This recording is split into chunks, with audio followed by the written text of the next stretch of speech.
government has decided they're going to include firearm parts for all of these newly prohibited firearms to be part of the buyback, at least for retailers too. That's going to balloon the costs out of control.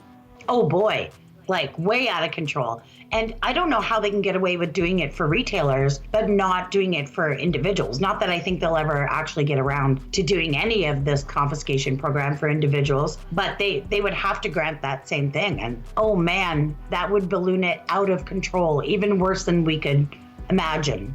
I look at myself and I'm like, I have 5 optics. I have 4, high-end flashlights, right?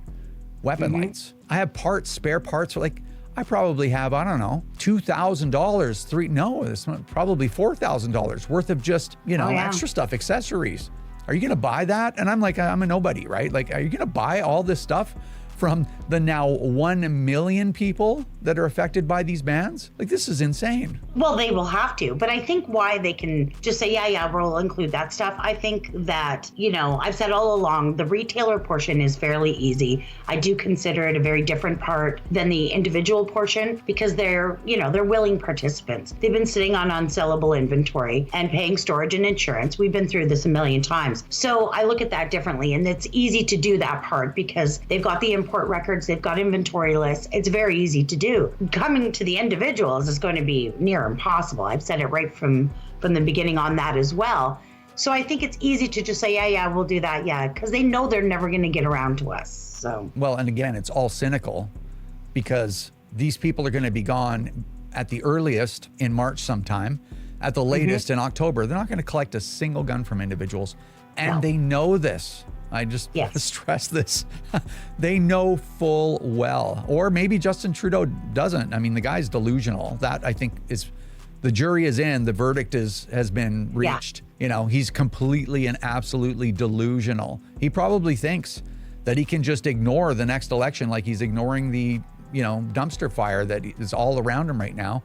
And he may crown himself king or something. I don't know. But in all reality, not one gun is going to be collected from individuals. No, I don't think they will either. So, and that's why they want to be able to tout that they've done something and they've collected X amount of firearms or whatever. So I think at this point, they're just, retailers, whatever. They're going along to get them to participate so that they can say they've actually, made progress on this program. So, whatever. And let's not forget when Dominic LeBlanc, it's funny because they have him in there as the serious, the straight man, right? The serious guy, the adult in the room. And he is a BSer just as bad as any of the other people. It's all, they're all actors. It's just really amazing. So he's like, we've collected thousands of firearms. Like, that's ridiculous. You haven't collected thousands of firearms. You haven't even gotten buy-in on the price list yet, man. You haven't collected anything. All they've got, if they've got anything at all, is a little bit of inventory from the stores that did close down that had unsellable stuff. And they surely didn't buy them back because that was before the program.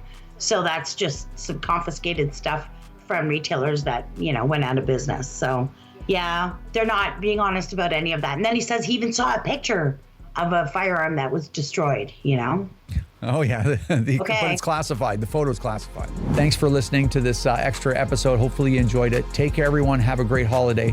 And we will see you on January the 9th in the next episode. Take care.